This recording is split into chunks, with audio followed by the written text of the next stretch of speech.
Yeah, at the moment, mentor and trainee drivers with me, so I get the sort of fresh drivers out and teach them the ropes until they're ready to get signed off. How long does that take now? Oh, look, they're trying to do it within 12 months, which is a lot different to back when I sort of started. But modern equipment too is a lot easier to work with, and they're using ECP trains a lot more now. So what are they? Electronic controlled brakes. So instead of waiting for your air to come out of your train sort of slowly to the back, it's you got a main res on every wagon, and it's all electronically controlled, so it comes on at exactly the same time and goes off at exactly the same time. So your braking capacity is a lot better than what it used to be. Even we're still running around with a fair few pneumatic trains, which is the old system. Put your brakes on and you might slow down in 500 or so meters. Yeah, and then so we're running 11,000 ton coal trains. Which is a lot of weight. So, yeah, you really know you're pushing it. At what speed do you run the coal trains at? 60 loaded and 80 empty. Okay. And how long would it take you, like in kilometres, to slow that down from top speed to, pulling up? You're looking at a mile. Yeah. So, and that's just normal braking. That's not under emergency conditions, right? Yeah, that's not under emergency. It might be a little bit better in emergency. So our trains are a mile long. Yeah. I was talking to the guys last week, and I went, "Wow, like it's such different when I was in the job. Like, boy, trains, over a mile long. That's a long train." I was actually going to ask though. Now that you brought that up.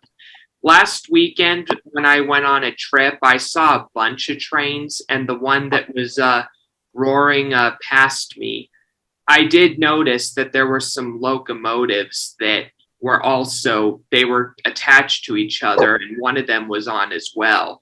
Do they use several locomotives that operate at the same time in order to, support the train? Is that what happens?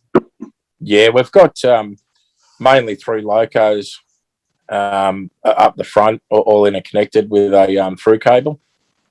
So they power at exactly the same rate. They give out exactly the same amps, and they give out a lot of, basically go exactly the same. So it gives us more traction effort, more horsepower. We asked these guys this last week. Like the old locos behind me and the ones that's behind Doug there, they're same locos because they're all GMs. One's in the States and one's in Australia. But those old locos with the A7EL, and when you used to brake, they never did it in Victoria, but they had a big thing in South Australia about power braking, independent off, which is for those who don't know, the independent brake is the locomotive brake. So when you're putting the train brake on, you take about a minimum reduction, 7 pound out, I think. Was that right? 70?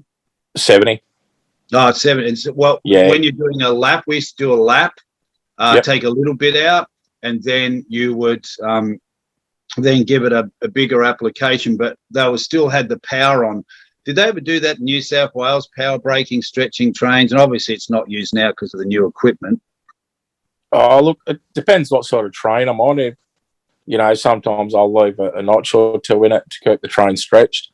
And that way it saves, when you need to pull away from wherever you've stopped, you're not going to put any, stress onto the draw gear because it's already all stretched out, ready to go. So, and I think some of the guys were saying last week with some of the trains they're driving, a lot of it, like this is why I love talking about how they're driving now. They were talking about momentum driving, like they don't use a lot of power braking now. It's more the momentum of the train and all that. Can you explain a little bit more about that momentum driving? Momentum driving basically is, I use it a fair bit. I can roll from one place that's about 22 kilometres. You get to a certain spot at a certain speed. For instance, I get to a place called Karabi doing about 40. and I can roll about 22 kilometres into another place called Barami without touching any of the brakes or any of the throttle. I can just let it roll through. And that's basically momentum running. So you just use the weight and the momentum that you've already built up of the train. Oh, wow. And then you can just sort of keep going that way. And even rolling down hills, there's a fair few hills that you can. I know if I get to the top of one hill doing 18 or 19 kilometres, I can get to the bottom of it doing about 55 without sort of having to touch any brakes or any power to get up over the next hill. And then, it just sort of keeps the momentum that you've already built up getting up. Do you find that easier driving like that, or it's just in certain conditions it's just more suitable? Yeah, I'm a fairly lazy sort of driver. So if I don't have to, get on the power and brakes all the time, I'd prefer that. Yeah. Well, it's more energy efficient too, I guess. Yeah, it is, and it saves, you're not wearing out your brakes. I'm not sure what the actual wear rate is on your brake shoes, but I'm assuming it's not good if you've got to leave your brakes on for a kilometre or so to bring your train back down to speed. Yeah. And you'll notice, I've just moved into my my big apartment, looking over the old rail yard with the steam engine, looking out my window behind me. That's actually Caden's favourite little photo he had when he was living in America, so I thought I'd better put that up. It's appropriate. Oh, yeah. And hello, Cades, if you're watching, mate. I know you're watching there somewhere. You're posting our stuff. Okay. Yeah, that's really interesting. Hearing about that now. Something I'd like to. Doug, do you want to any questions before I throw my next one in? Yeah, Shane. What have you ever done any railroad work in the Outback? Like, have you driven trains through the Outback of Australia at all? No, not really. I go from Port Waratah, which is in Newcastle, New South Wales. I'd take that train out to as far as Mudgee, which is sort of central New South Wales. About as outback as I've got would be a place called Gunnedah, which there's the Gunnedah Basin coal. Apart from that, no, not really. I've done a lot of East Coast work, which is another town and depot, Taree, New South Wales, and take the train up to Queensland, up into sort of the top state of Australia. What's the furthest you've travelled, mate? Like in distance in one shift? About 780 k's. So, what would that be? About 400 mile? Yeah, about 400. Yeah, I think. I mean, I haven't had a chance here to. I do a lot of trips down to San Diego on the trains and just have a bit of relaxing. It really relaxes me. What I love about trains is when I get on, I can just shut off from everything. Like we've got a lot of auditions. Can't speak. I'm not even drinking. Like, what the hell? Auditions happening at the moment. And a lot of the stuff Doug and myself do with our Relentless and Unstoppable series. So times I just need to get away. So I just jump on a train and go, and I love it. Like even in Melbourne, when I'm back in Australia, I love going with Caden. We just jump on a country train and go up to Albury or Wodonga, and it's just really it's my meditation. I absolutely love it. Well, that's right. Yeah, when I was living in Albury, Wodonga, I think we're like two ships crossing at night. I was on one train and you were on the other. Yes. Yes. So. Well, see, when I was in Melbourne at South Dynon back in the 70s, I wanted to work out of Albury Wodonga because they did all the fast freights, all the passengers. Yep. So I just had this thing about speed, even with my motorcycles, which we'll get onto in a minute. I just loved speed, and I wanted to transfer to Wodonga, and that's why I couldn't get up there. So I left Dynon and wanted to go up and rejoin, but then we ended up coming to Adelaide. But, man, that place is a ghost town now, Wodonga. Yeah. Such a massive, massive yard and station. But, Yeah, it's a little. I know things move on, but it's still a little sad seeing how it was such a thriving hub back in the day, and now it's just a big station. Yeah, that's all it is now. Just a platform. Now I'm going to ask you a question.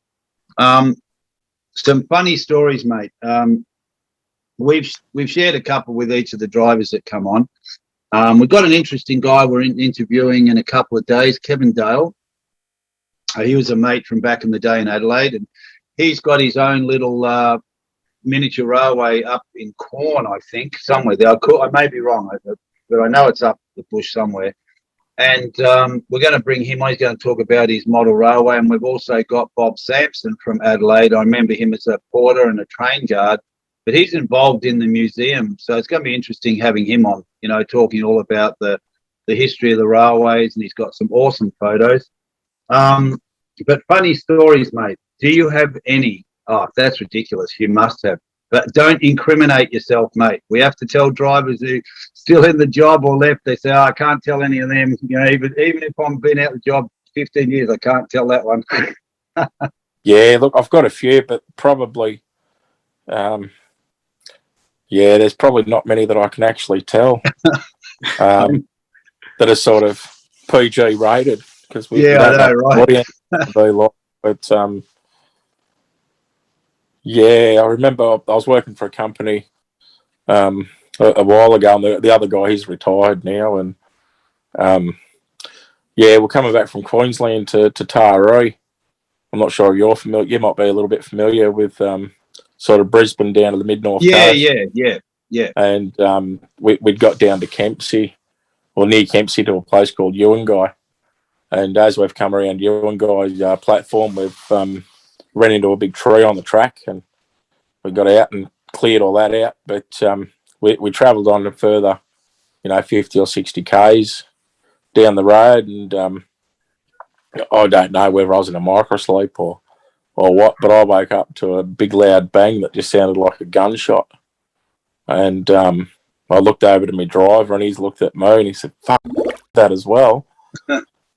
Fuck, both of us might have been a little bit on the nod, or but yeah, that's probably about the only one, because a lot of the I know, because the rest are like and being still on the job. Yeah, we had we had some of the stories we were telling about up in the railcar depots, and my old mate, he's a bugger, my judo coach.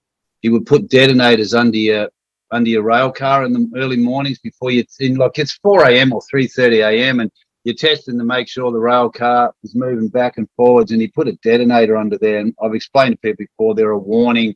It sounds like a shotgun going off when the train runs over. It's just a warning system to let you know there's roadworks down on the rail or there's something happened, so reduce speed.